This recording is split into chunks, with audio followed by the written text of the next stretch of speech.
Kalian tahu nggak sekarang baru akhir-akhir ini peristiwa di Cianjur. Cerita di Cianjur itu kan terjadi sebuah peristiwa, bisa dikatakan musibah dan bisa juga dikatakan bala. Terjadinya apa? Gempa bumi.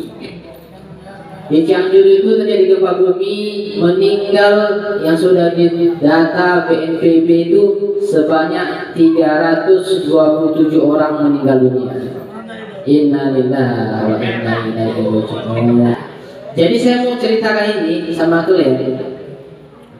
Kejadian Cianjur itu bisa terjadi bukan hanya di sana, tapi juga bisa terjadi di kampung kalian, bisa di kampung kalian, bisa di kampung saya, dan bisa di sini. Kenapa kejadian Cianjur itu Allah berikan di Cianjur? Gempa bumi, longsor, bahkan rumah di sana tenggelam, nggak nampak orangnya. Jangankan orangnya, rumahnya pun tak nampak.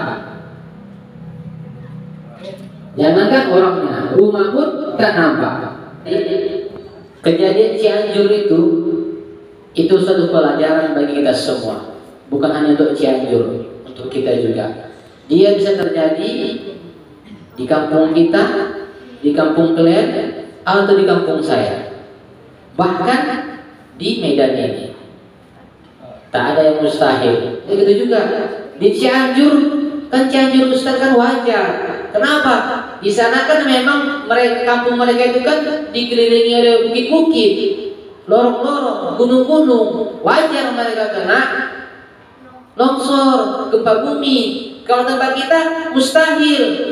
Itu bagi orang yang tak beriman kepada Allah SWT. Tapi bagi orang yang beriman, tak ada yang mustahil. Betul? Nah, sekarang saya tanya, makanya saya bilang, kejadian di Cianjur itu bisa terjadi di kampung kita, di kampung kalian, atau di kampung saya. Apa sebabnya? Yang penting, apa sebabnya?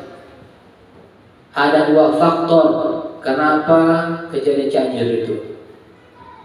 Pertama, Allah SWT berfirman dalam surah Ar-Rum ayat 41. Bismillahirrahmanirrahim. Zaharul fasadu fil barri wal bahr bima kasabat aydin nas. Apa kata Allah? Telah terjadi dampak kerusakan baik itu di laut maupun di darat. Karena siapa? Ulah perbuatan manusia itu sendiri. Allah kirim kita musibah bukan karena Allah benci sama kita, bukan karena Allah itu sudah gak senang sama kita, tetapi justru kita yang udah jauh dengan Allah SWT.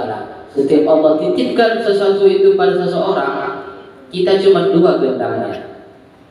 Apakah kita ambil iktibar atau tak peduli sama sekali. Kembali dari bilang di Cianjur itu bisa terjadi di mana-mana. Karena kenapa? Dua faktornya. Satu, terjadi kesenjangan sosial yang sangat tinggi di sana.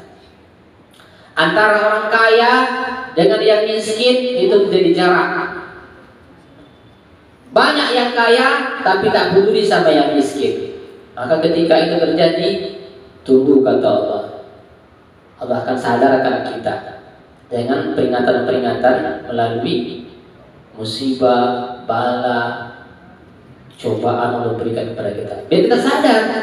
Akhirnya sekarang kan orang melek matanya kan, baru datang bantuan, datang pertolongan, datang orang peduli. Baru orang sadar, oh di sana banyak yang miskin, oh di sana harus banyak yang dipedulikan, oh sana harus diperhatikan. Itulah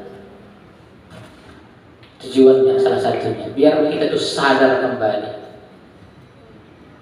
Jadi di sana salah satu itu terjadi kesenjangan sosial yang sangat tinggi.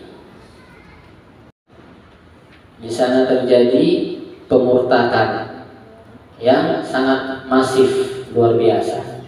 Di sana orang mengabai sekali. Di sana orang agamanya sudah pindah agama, tetapi pakaiannya tetap kayak gini, pakai peci, pakai baju koko, bahkan pakai sal dia. Dia mengaji Memang Allah juga, tetapi ujung-ujungnya ada Bapa di surga. Jadi Allah marah. Permasalahan tadi saya katakan bahwa kejadian Cianjur itu jadikan pelajaran bagi diri kita. Di sana kena musibah, tapi kita harus ambil iktibar. Semua itu bisa terjadi. Tak ada yang mustahil di hadapan Allah Subhanahu Wa Taala. Hidup kita ini sebentar sekali. Seperti saya bilang tadi. Berapa lama hidup di dunia ini? 1,5 jam, nggak sampai setengah hari. Hidup di dunia ini hanya 1,5 jam dari sekalian dibandingkan dengan akhirat. Karena 1 hari di akhirat bagai 1000 tahun di dunia.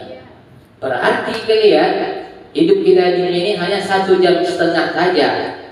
Jadi itulah, janganlah kalian terlalu berleha-leha mengikuti hawa nafsu kalian, hanya menyantai-nyantai. Jujur, masa depan kalian mau kemana lagi?